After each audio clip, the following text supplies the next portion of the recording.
ഇത്രയും ഉപാധികളും ആഭ്യന്തര വകുപ്പിൻ്റെ ജാഗ്രതയുമൊക്കെ സേനയ്ക്കകത്ത് തന്നെ ഉണ്ടായിരുന്നുവെങ്കിൽ ഞങ്ങൾക്ക് ഈ സമരവുമായി കടന്നു വരേണ്ടി വരില്ലായിരുന്നു. ഈ ഉപാധികൾ വയ്ക്കുന്ന ആഭ്യന്തര വകുപ്പ് ആരാണ് നിയന്ത്രിച്ചുകൊണ്ടിരിക്കുന്നത്? സ്വർണ്ണക്കള്ളക്കടത്തുകാർ നിയന്ത്രിച്ചുകൊണ്ടിരിക്കുന്ന ആഭ്യന്തര വകുപ്പ് സമരം ചെയ്യുന്നവർക്ക് ഉപാധികൾ വയ്ക്കുന്ന അത്യപൂർവമായിട്ടുള്ളൊരു സ്റ്റേറ്റായി കേരളം മാറിക്കൊണ്ടിരിക്കുകയാണ്. എത്രയൊക്കെ ഉപാധികൾ വെച്ചാലും കോടതികളെ നമ്മൾ ബഹുമാനിക്കുന്നു. സമരങ്ങൾ അതിശക്തമായി തന്നെ മുന്നോട്ട് പോകും. ഏതെങ്കിലും ഒന്നോ രണ്ടോ വ്യക്തിയല്ലല്ലോ പ്രസ്ഥാനത്തിന് ഒരുപാട് പേരുണ്ട്.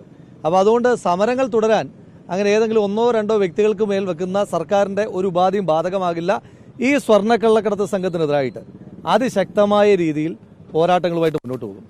ജയിൽ കിടക്കുമ്പോൾ എടുത്തൊരു തീരുമാനം, പ്രധാനപ്പെട്ട തീരുമാനം, പത്രമൊക്കെ വായിച്ചപ്പോൾ, മാധ്യമങ്ങളൊക്കെ വായിക്കുമ്പോൾ, അതായത് ഒരു ADGPക്കെതിരായിട്ട് കീഴുദ്യോഗസ്ഥന്മാർ അന്വേഷണം നടത്തുന്ന വിശേഷമായൊരു സാഹചര്യം.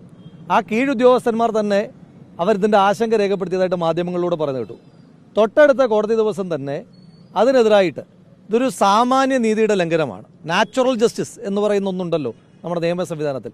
അജിത് കുമാറിനെതിരായിട്ടുള്ള കേസ് അദ്ദേഹത്തോട് റിപ്പോർട്ട് ചെയ്യുന്ന, ദൈനംദിനം റിപ്പോർട്ട് ചെയ്യുന്ന തിരുവനന്തപുരം സിറ്റി പോലീസ് കമ്മീഷൻ അടക്കമുള്ള ഉദ്യോഗസ്ഥന്മാർ അന്വേഷിക്കുന്നത് സാമാന്യ നീതിയുടെ ലംഘനമാണ്. അപ്പം അവർ തന്നെ സൂചിപ്പിക്കുന്ന ആശങ്ക പോലെ എല്ലാ ദിവസവും അവർ ലോഗ് ബുക്ക് എഴുതണം, ഇന്നെന്താണ് ചെയ്യാൻ പോകുന്നതെന്ന്.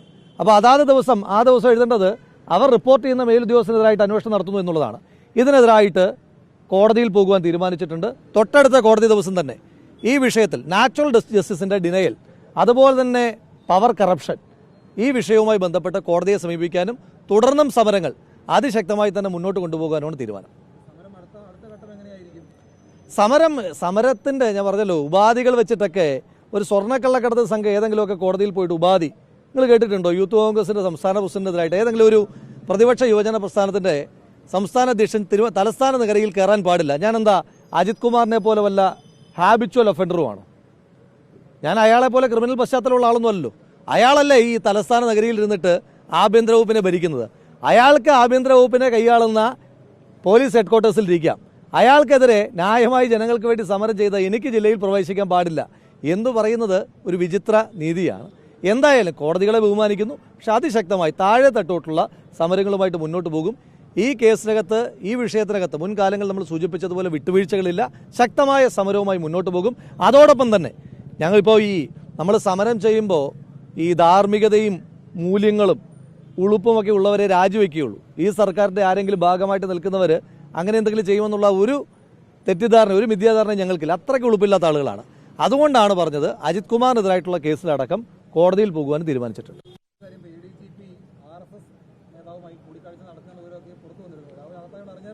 ആ പത്രങ്ങൾ കിട്ടുന്നുണ്ട് ലോകത്ത്. ഇതല്ലെങ്കിൽ തന്നെ നമ്മൾ എത്രയോ കാലമായിട്ട് പറയും. ഇപ്പോൾ ADGP പിണറായി വിജയൻ്റെ എല്ലാ ഈവിൾ ഹാപ്പനിങ്സിൻ്റെയും കാവൽക്കാരനാണ് അല്ലേ? പിണറായി വിജയൻ ചെയ്യുന്ന എല്ലാ കൊള്ളരുതായ്മകൾക്കും കാവൽ നിൽക്കുക എന്ന പണിയാണ് ADGP അജിത് കുമാർ ചെയ്തുകൊണ്ടിരിക്കുന്നത്. അതുപോലെ തന്നെ ഈ സ്വപ്ന സുരേഷുമായിട്ടുള്ള മധ്യസ്ഥതയ്ക്ക് മാത്രമല്ല, RSSുമായിട്ടുള്ള മധ്യസ്ഥതയ്ക്കും പിണറായി വിജയൻ ഉപയോഗിക്കുന്ന ഏറ്റവും വിശ്വസ്തനായ വാച്ച് ഡോഗാണ് എല്ലാ പിണറായി വിജയൻ്റെ കൊള്ളരുതായ്മകളുടെ ഏറ്റവും വിശ്വസ്തനായിട്ടുള്ള ട്രസ്റ്റ് വർത്തി വാച്ച് ഡോഗാണ് അജിത് കുമാർ എന്ന് RSS സെക്രട്ടറിയുമായിട്ടുള്ള കൂടിക്കാഴ്ചയിലൂടെയും തെളിയിക്കപ്പെടുകയാണ്. എത്ര വലിയ ദുരൂഹതയാണ്! ഇതുവരെ അതിനെ തള്ളി മുഖ്യമന്ത്രി സംസാരിച്ചിട്ടുണ്ടോ? പ്രതിപക്ഷ നേതാവിൻ്റെ ആക്ഷേപത്തെ. RSSൻ്റെ സെക്രട്ടറിയെ കാണേണ്ട എന്താവശ്യമാണ്? അതും പോട്ടെ, RSSൻ്റെ സെക്രട്ടറി തൃശ്ശൂരിൽ വന്നപ്പം ഒഫീഷ്യൽ കപ്പാസിറ്റിയിലാണോ പോയത്? എന്തിനാണ് ഒളിച്ചു കടന്ന് മറ്റൊരു സ്വകാര്യ വാഹനത്തിൽ കയറിയിട്ട് സംസ്ഥാനത്തിൻ്റെ ക്രമസമാധാന ചുമതലയുള്ള ADGP പോകുന്നത്? അപ്പോൾ ഈ പൂരം കലക്കിയായ മുഖ്യമന്ത്രിക്ക്, പൂരം കലക്കിയായ സർക്കാരിന് ആ പൂരം കലക്കാൻ കൂട്ടുനിൽക്കുന്ന കൂട്ടുദ്യോഗസ്ഥനായി അജിത് കുമാർ മാറുന്നു.